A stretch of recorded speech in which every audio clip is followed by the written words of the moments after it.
안녕하세요. 약사 권예리입니다. 오늘의 주제는 알레르기 약과 항히스타민제입니다. 봄이 되면 꽃가루 때문에 재채기가 나죠. 또 맑은 콧물이 흐르거나 눈이 간지럽고 빨개지고 피부에 두드러기가 나는 것, 이런 것들이 알레르기 증상입니다.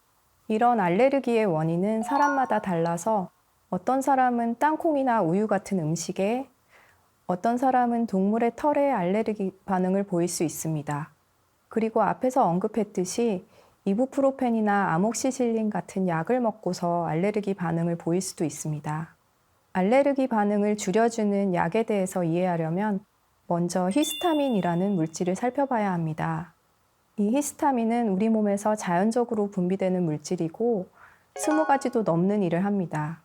그중 하나가 이 물질이 침투했을 때 면역 반응을 일으키는 일이고, 다른 하나는 위산 분비를 촉진하는 일입니다. 둘 다 우리 몸에 필요한 활동인데요.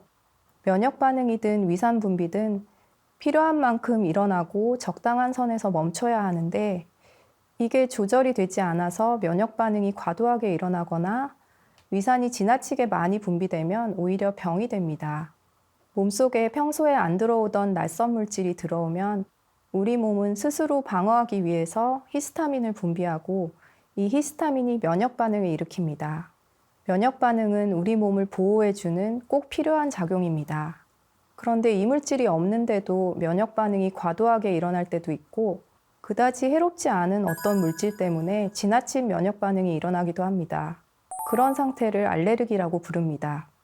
알레르기 상태에서는 실제로 위험한 상황이 아닌데 위험하다고 생각하고 엄청난 양의 히스타민을 분비합니다.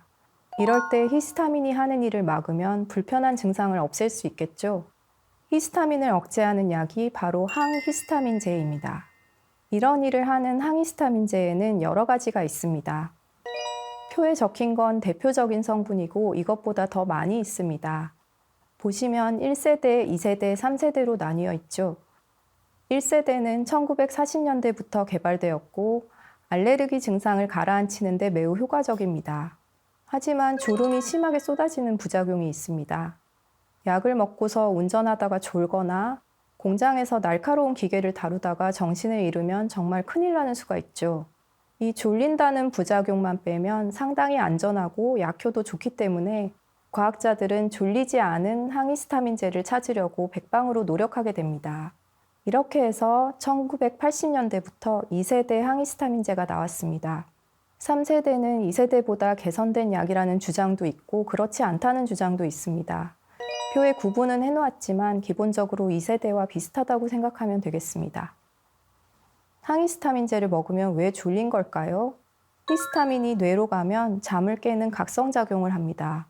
그래서 1세대 항히스타민제가 뇌로 가서 히스타민을 방해하면 잠이 오는 것입니다.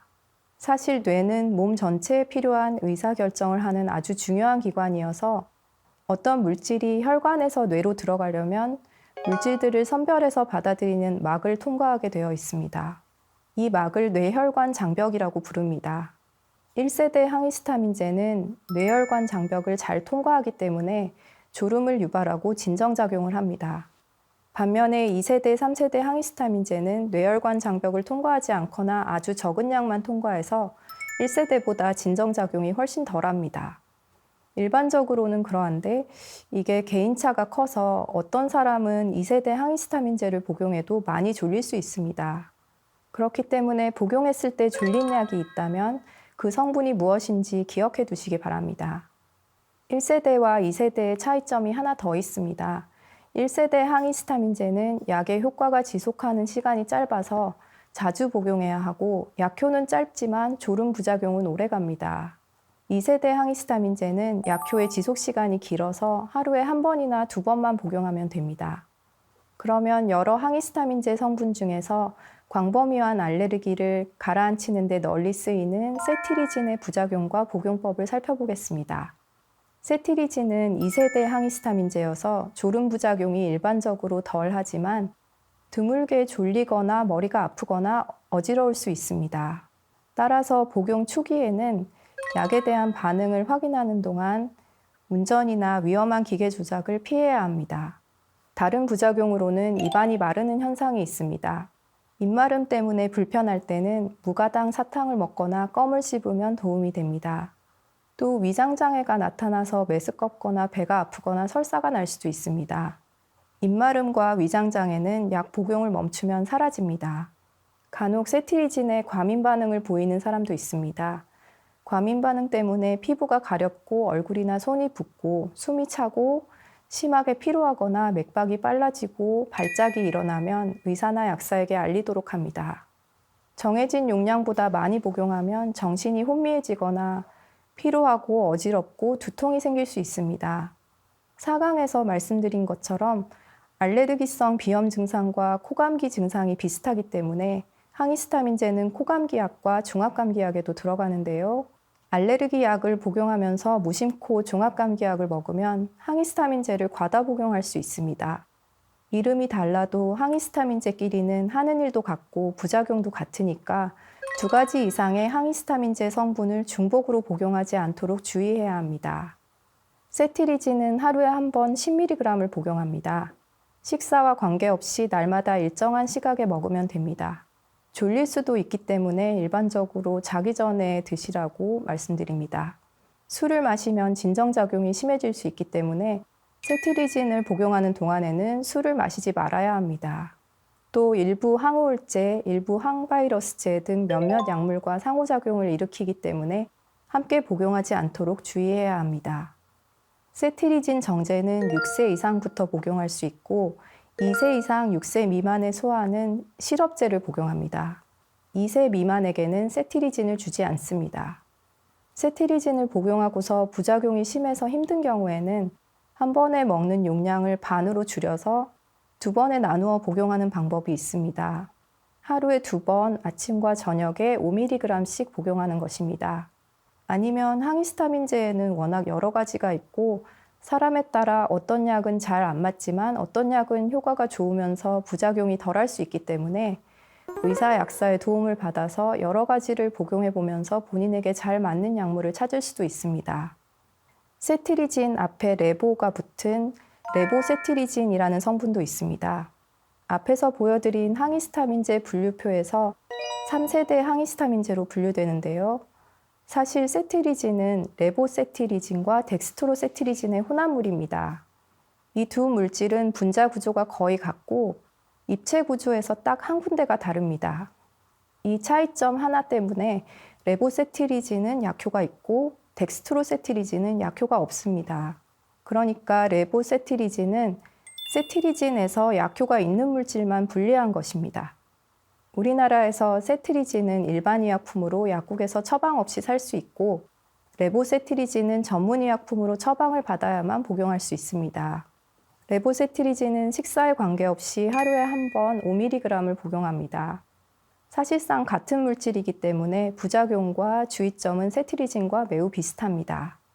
알레르기 증상이 생겼을 때 그것을 가라앉히기 위해서 항히스타민제를 먹기도 하지만 알레르기 원과 접촉할 일이 있을 때 예방 목적으로 항히스타민제를 먹기도 합니다. 예를 들어서 오딱 먹어보셨나요? 옷은 많은 사람에게 알레르기 반응을 일으킵니다. 약국에 가서 오딱을 먹으러 가야 되는데 알레르기를 예방하는 약을 달라고 하면 대부분 세트리진 성분의 약을 줍니다. 이렇게 항히스타민제는 각종 알레르기 증상을 가라앉히는 데 유용하게 쓰입니다. 그리고 몇몇 다른 용도로도 쓰이는데요. 멀미약으로도 사용합니다. 멀미는 감각이 너무 예민해져서 생길 수도 있는데 항히스타민제가 예민해진 감각을 가라앉혀 줍니다. 메클리진, 디멘히드리네이트, 클로르페니라민 등 1세대 항히스타민제를 이런 용도로 투여합니다. 우주비행을 할 때도 멀미를 한다고 합니다.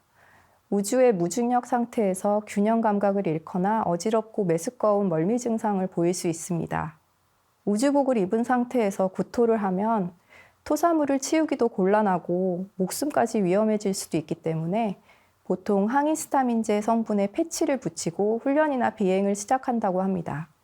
임신 초기에 입덧을 할 때도 멀미처럼 메스껍고 구토가 나오는데 입덧 약으로 허가된 항히스타민제가 있습니다. 독시라민이라는 성분입니다. 독시라민은 다른 항히스타민제에 비해 태아에게 안전하기 때문에 임신 중에도 입덧 약으로 복용할 수 있습니다. 정리하자면 알레르기 약으로 효과가 좋은 항히스타민제는 졸음과 입마름이 주된 부작용이고 식사와 관계없이 복용할 수 있는데 졸리기 때문에 가능하면 자기 전에 복용하면 좋습니다. 복용 중에는 술을 마시지 말아야 합니다. 알레르기 약 외에 감기약, 멀미약에도 들어있을 수 있기 때문에 2가지 이상의 항히스타민제를 중복으로 복용하지 않도록 주의해야 합니다. 일시적인 알레르기에는 이렇게 항히스타민제를 약국에서 사서 복용할 수 있고요. 만성적인 알레르기여서 약을 자주 먹게 되거나 알레르기 질환으로 발전하는 경우에는 추가로 다른 치료법들이 있으니 병원 진료를 꼭 받으시기 바랍니다. 약의 특징과 주의점을 알고 사용하면 불필요한 부작용을 줄이고 꼭 필요할 때 약의 유익한 효과를 누릴 수 있습니다. 그러면 저는 다음 강의에서 뵙겠습니다. 감사합니다.